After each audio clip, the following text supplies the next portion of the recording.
Bismillahirrahmanirrahim. Assalamualaikum warahmatullahi wabarakatuh. Sebelumnya perkenalkan, saya Kamil Adinata dengan NPM C1C021046 kelas D S1 Akuntansi semester 5. Baiklah, di sini saya akan menjelaskan tentang materi recording proses. Nah, setelah tahapan identifikasi transaksi, maka tahapan selanjutnya yaitu dalam proses akuntansi itu tahapan pencatatan. Nah, tahapan pencatatan itu terdiri dari 3 tahapan, yaitu yang pertama tahap pencatatan, yang kedua tahap pengklasifikasian, yang ketiga tahap pengiktisaran. Nah, tahap yang pertama yaitu tahap pencatatan. Tahap pencatatan merupakan mencatat transaksi berdasarkan bukti transaksi ke jurnal. Nah, jurnal itu merupakan catatan akuntansi yang pertama kali dilakukan dalam mencatat transaksi. Maka definisi jurnal itu adalah catatan akuntansi yang pertama kali dilakukan oleh perusahaan dalam mencatat transaksi.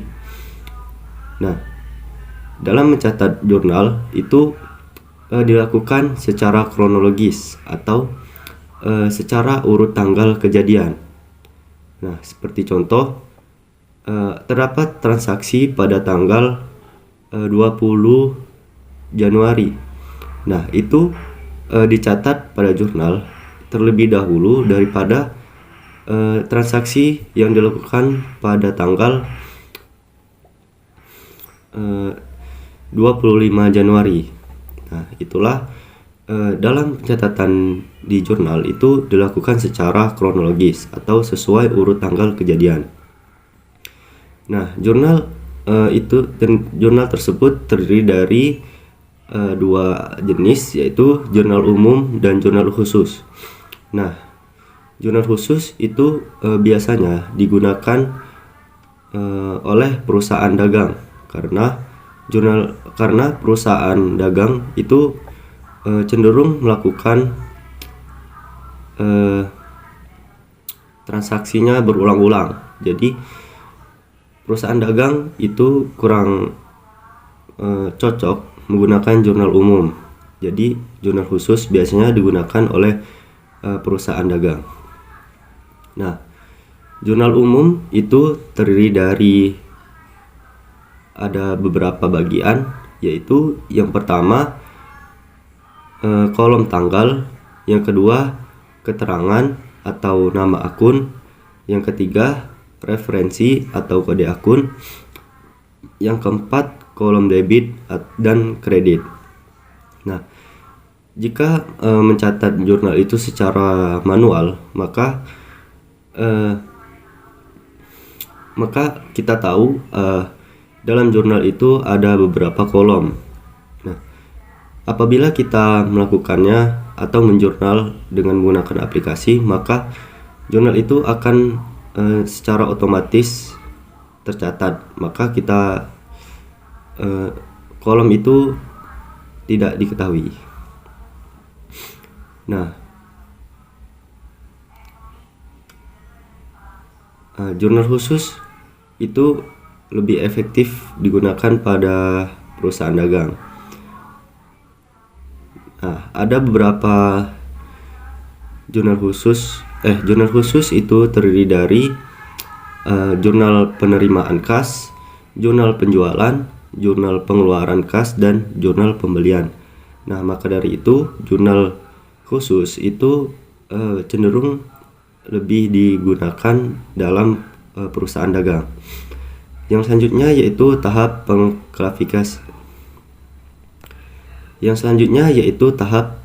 pengklasifikasian. Nah, tahap pengklasifikasian yaitu melalui posting ke buku besar, kemudian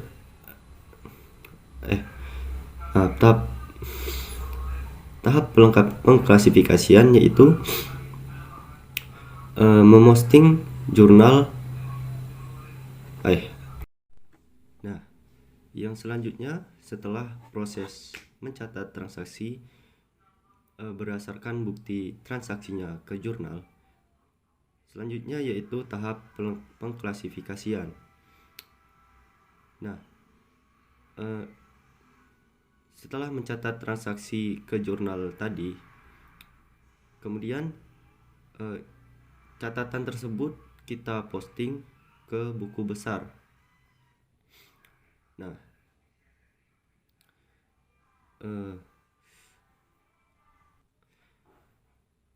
maka setiap akun-akun yang dicatat pada jurnal itu tadi itu dibuat akun buku besarnya sendiri-sendiri.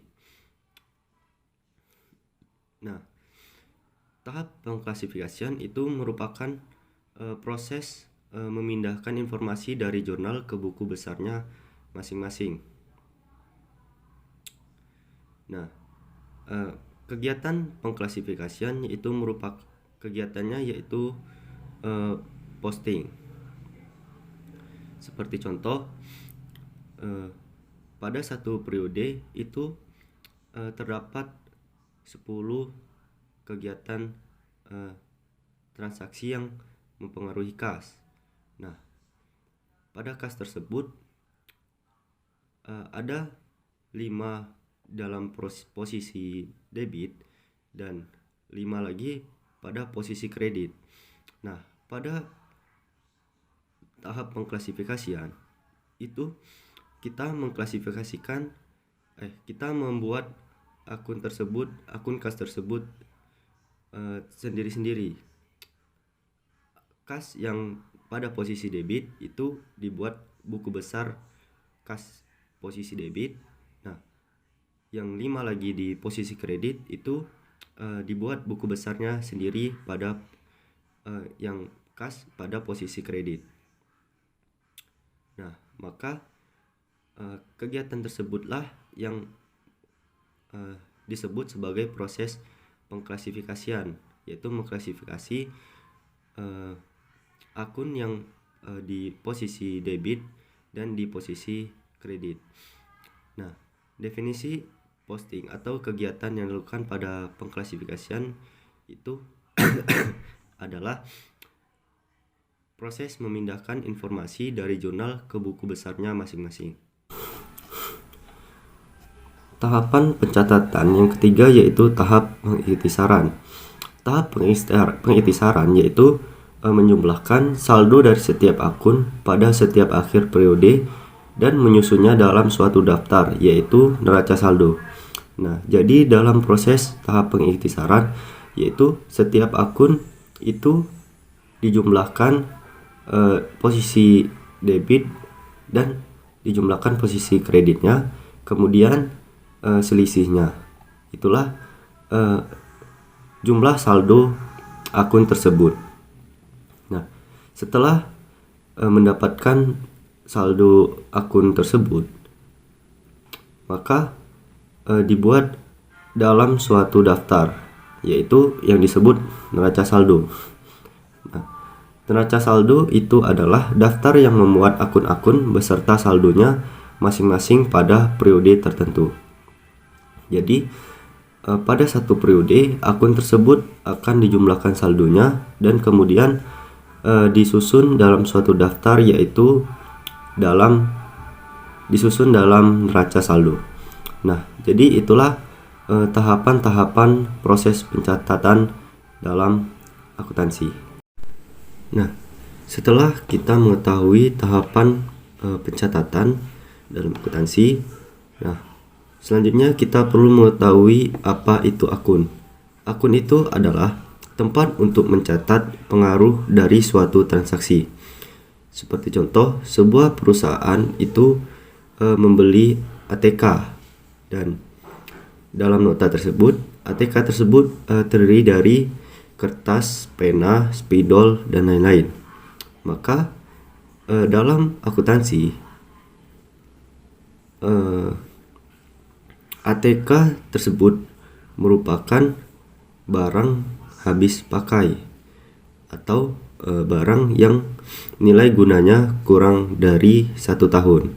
Nah, barang yang nilai gunanya kurang dari 1 tahun itu dalam akuntansi dikenal sebagai perlengkapan. Maka akun ATK tersebut adalah perlengkapan.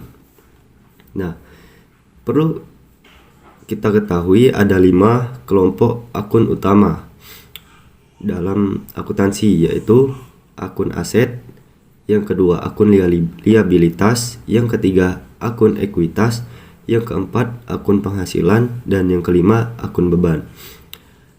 Akun aset merupakan aset yang dimiliki oleh suatu perusahaan. Akun liabilitas merupakan hutang atau hutang yang dimiliki oleh perusahaan. Kemudian akun ekuitas merupakan modal yang dimiliki perusahaan. Yang keempat, akun penghasilan itu ada 2, yaitu pendapatan dan keuntungan. Yang terakhir yaitu akun beban.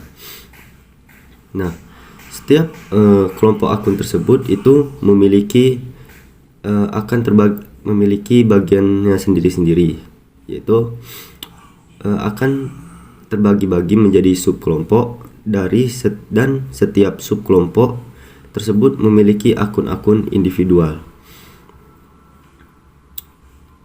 Nah, suatu pengaruh dari transaksi itu akan dicatat pada akun individualnya. Nah, seperti contoh akun utama yaitu aset. Nah, akun aset itu memiliki subkelompoknya lagi, yaitu terbagi menjadi 2 subkelompok akun aset, yaitu aset lancar dan aset tidak lancar. Nah, aset lancar itu merupakan aset yang manfaatnya dirasakan kurang dari 1 tahun. Sedangkan aset tidak lancar itu manfaatnya yang dirasakan lebih dari 1 tahun. Contoh aset lancar yaitu kas. Nah, kas itu bisa dirasakan manfaatnya dalam hitungan jam saja. Seperti contoh, kita mempunyai uang. Nah, uang tersebut bisa kita manfaatkan untuk membelanjakan sesuatu seperti makanan, barang, atau yang lainnya. Nah, kas tersebut sudah dirasakan manfaatnya. Contoh lainnya yaitu piutang usaha, perlengkapan, sewa dibayar di muka, dan persediaan barang dagangan, dan lain-lain sebagainya. Kemudian aset tidak lancar, yaitu ada aset tetap. Nah, aset tetap ini contohnya seperti tanah dan bangunan. Nah, aset tidak lancar itu ada aset tetap. Contoh aset tetap itu ada tanah, bangunan, dan lain-lain. Nah, tanah itu manfaatnya bisa dirasakan secara terus-menerus, tidak hanya dirasakan dalam 1 tahun. Dan bangunan juga itu bisa dirasakan manfaatnya selama bertahun-tahun. Maka dari itulah aset tetap atau yaitu tanah dan bangunan itu termasuk dari aset tidak lancar. Adapun aset tidak lancar yaitu properti investasi jangka panjang, aset tak berwujud, dan aset lainnya. Properti investasi yaitu properti yang ada dalam perusahaan. Nah, properti itu bisa dirasakan manfaatnya selama bertahun-tahun. Kemudian investasi jangka panjang itu contohnya investasi saham dan investasi obligasi. Kemudian aset tak berwujud. Aset tak berwujud itu merupakan aset yang dimiliki perusahaan yang wujudnya itu tidak ada, seperti paten, hak cipta, waralaba, merek dagang, goodwill. Kemudian aset lainnya. Nah, aset tetap yang umur manfaatnya sudah habis namun masih dimanfaatkan perusahaan, maka aset tersebut tidak boleh disajikan sebagai aset tetap, namun disajikan sebagai aset lainnya. Nah, kemudian yang selanjutnya itu ada liabilitas. Liabilitas itu terbagi menjadi sub kelompoknya ada dua, yaitu liabilitas jangka pendek dan liabilitas jangka panjang. Liabilitas jangka pendek itu merupakan liabilitas yang jangka waktunya kurang dari 1 tahun. Nah, contohnya ada utang usaha, utang dagang, utang wasel, utang bank jangka pendek, pendapatan diterima di muka, kemudian utang gaji, utang bunga, utang dividen, dan lain-lain. Nah, yang selanjutnya, yang kedua, liabilitas jangka panjang. Liabilitas jangka panjang itu liabilitas yang jangka waktunya lebih dari 1 tahun. Contohnya utang obligasi, utang wesel jangka panjang, utang hipotek, utang bank jangka panjang, dan lain-lain sebagainya. Itulah penjelasan recording proses dari saya. Saya tutup. Wassalamualaikum warahmatullahi wabarakatuh. Kemudian pendapatan yang semakin besar yang diperoleh perusahaan akan menjadikan perusahaan memperoleh laba yang pada akhirnya akan meningkatkan ekuitas perusahaan, sehingga pendapatan memiliki saldo normal yang sama dengan ekuitas, yaitu kredit, sedangkan beban sebagai pengurang pada partner memiliki saldo normal debit. Dividen merupakan bagian laba perusahaan yang dibagikan kepada pemegang saham.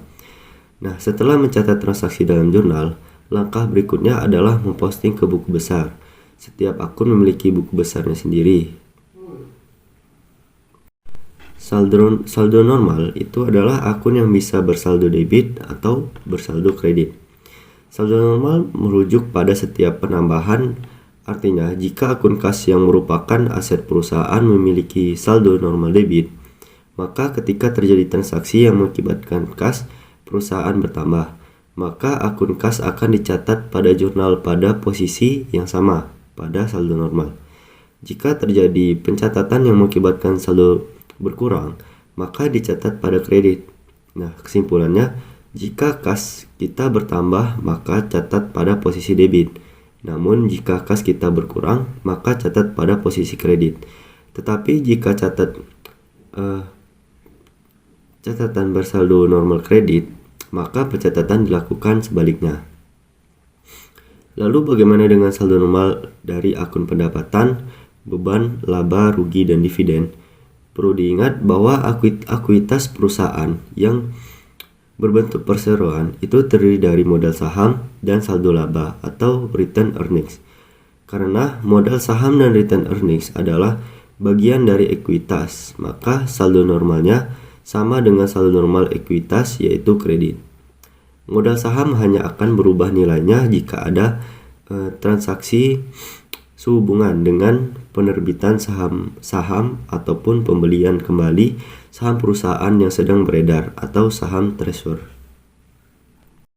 Aset berada pada sisi kiri, maka hampir seluruh akun aset memiliki saldo normal debit karena ada beberapa akun kelompok aset yang memiliki saldo normal kredit, yaitu akumulasi penyusutan dan cadangan, piutang tidak terdagih karena mereka akun kontra atau akun pengurangan.